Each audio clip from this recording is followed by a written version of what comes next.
नमस्कार मित्रों, आज हम चर्चा करेंगे गांधी जी की विचारधारा।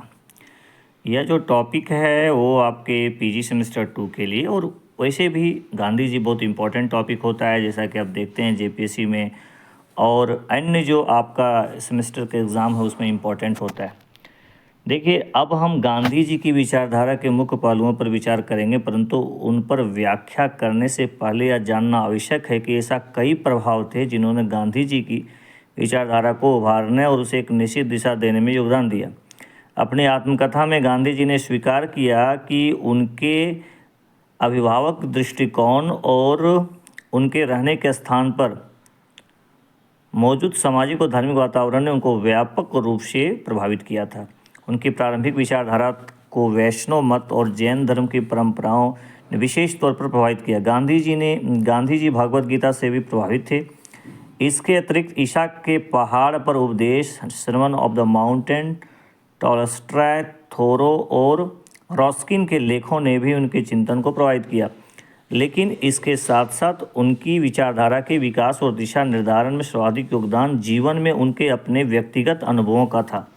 अब सबसे पहले हम चर्चा करेंगे सत्याग्रह के विषय में। गांधी जी की विचारधारा का सबसे मुख्य पहलू सत्याग्रह का था। जैसा कि पहले ही जिक्र किया जा चुका है कि यह तरीका गांधी जी ने दक्षिण अफ्रीका में विकसित किया था, परंतु 1919 के उपरांत भारत के स्वाधीनता संग्राम में यह एक महत्वपूर्ण पहलू था।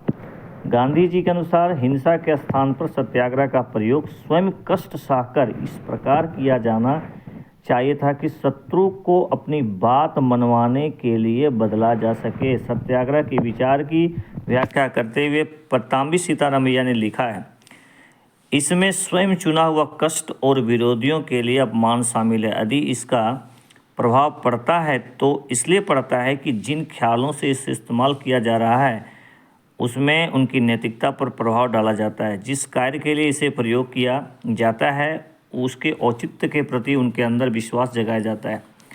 उनकी शक्ति को उन्हें यह दर्शाकर कमज़ोर किया जाता है कि उनके कार्यों द्वारा जो कष्ट दूसरों को हो रहे हैं इससे उनमें हीनता की भावना उत्पन्न हो। गांधी जी ने सत्याग्रह और निष्क्रिय प्रतिरोध के बीच अंतर किया। उन्होंने यह लिखा कि निष्क्रिय प्रतिरोध एक कमज़ोर व्यक्ति का वह अस्त्र है जिसमें कि हिंसा और शारीरिक शक्ति का प्रयोग अपने उद्देश्यों की पूर्ति हेतु किया जाता है, जबकि सत्याग्रह शक्तिशाली व्यक्ति का अस्त्र है, इसमें किसी भी प्रकार की हिंसा का प्रयोग नहीं है। थोड़ा सा ध्यान रखिएगा। वास्तव में गांधी जी के लिए सत्याग्रह मात्र एक राजनीतिक अस्त्र नहीं था, वरना वह जीवन दर्शन और सिद्धांतों का हिस्सा था। गांधी जी का विश्वास था कि मानव जीवन का अंतिम उद्देश्य सत्य की खोज है, क्योंकि कोई भी वास्तविक सत्य को नहीं समझ सकता, इसीलिए वो दूसरे व्यक्ति को सच की खोज में बाधा नहीं डालना चाहिए। अहिंसा सत्याग्रह का आधार था। गांधी जी ने लिखा,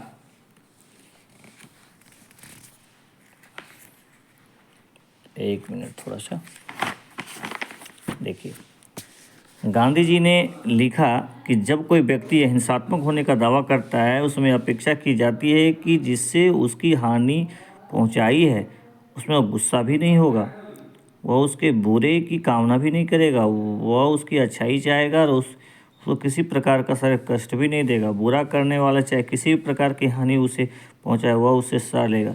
अतः अहिंसा से अभिप्राय पूर्ण भोलेपन से, अहिंसा से अभिप्राय किसी के प्रति बुरा भावना रखने से पूर्ण अभाव है। गांधी जी ने इस बात पर महत्व दिया कि साधारण व्यक्ति को अपने राजनीतिक उद्देश्य की पूर्ति के लिए हिंसात्मक सत्याग्रह का प्रयोग करना चाहिए, परंतु कभी कभी गांधी जी जो निर्णय लेते उसमें पूर्ण हिंसा की कमी नजर आती थी। जैसा कि उन्होंने बार बार यह कहा कि अन्याय के सामने कायर देखने के अपेक्षा हिंसा बेहतर है। यहाँ पर 1918 में गांधी जी द्वारा सेना में भर्ती किए जाने के प्रयास में उनके सहयोग को उदाहरण के तौर पर रखा जा सकता है। युद्ध के लिए भर्ती में सहयोग देना हिंसा का सिद्धांत के विरुद्ध था, परंतु गांधी जी ने यह सहयोग इस आशा से दिया था कि युद्ध के बाद अंग्रेज सरकार भारतीयों को कुछ सुविधाएं प्राप्त होगी। व्यक्तिगत रूप से सत्याग्रह कई प्रकार के रूप ले सकता है, जैसा कि उपवास, अहिंसात्मक धरना, विभिन्न प्रकार के असहयोग और श्राव विनय अवज्ञा। जानते हैं कि उसके लिए कानूनी संरक्षण भी मिलेगा। गांधी जी का पूर्ण विश्वास था कि सत्याग्रह की यह रूप सच्चे उद्देश्य की प्राप्ति के लिए अपनाए गए सच्चे तरीके हैं। गांधी जी के आलोचनात्मक ने यह धारणा व्यक्त की कि सत्याग्रह की तकनीक को इस्तेमाल कर गांधी जी जन आंदोलन को नियंत्रित करना चाहते थे। उनकी यह धारणा थी कि पूंजीपति और जमींदार गांधी जी के हिंसात्मक तकनीक से प्रसन्न थे क्योंकि उसके द्वारा हिंसात्मक सामाजिक क्रांति को रोका जा सकता था।